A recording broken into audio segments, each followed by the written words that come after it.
कोकरे, सहाय्यक कृषी अधिकारी मद्रे। आपण मद्रे या गावात आलेला आहे। मद्रे या गावात सेंद्रिय शेती खूप प्रमाणात आता चांगली चाललेली आहे। तर आपण सध्या नागप्पा पुजारी यांच्या शेतात आलेला आहे। त्यांनी जीवामृत केलेलं आहे। त्यांनी ते कसं केलं हे त्यांनी सांगावं। तर मी नागप्पा पुजारी मद्रे या गावाचा नागरिक आहे। आम्ही आता दोन वर्षापासून तरी कमीत कमी जीवामृत सारखं वापरतोय। जीवामृतसाठी लागणारं साहित्य शेण, गोमूत्र, गूळ, बेसन पीठ आणि वडाच्या झाडाखालील माती, नाहीतर कुठं रासायनिक आपण वापरलं नाही, बांधावरची माती वगैरे। शेण 10 किलो लागतंय, गोमूत्र 10 लिटर लागतंय, गूळ 2 किलो, बेसन 2 किलो।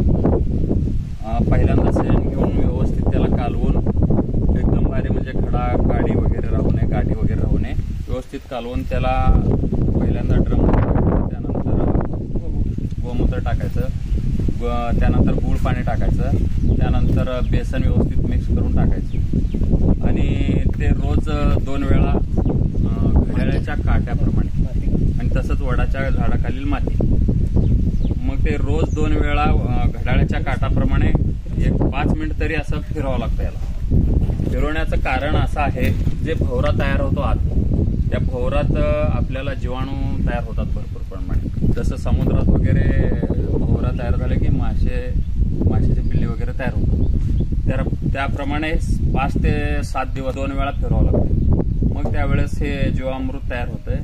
मग त्यानंतर तुरीला म्हणा किंवा फळबागाला म्हणा आळवणी करतात। फळबागा आता 2-3 वर्षाचं जर लिंबूचं झाड असेल तर कमीत कमी 5 लिटर टाकावं लागतं।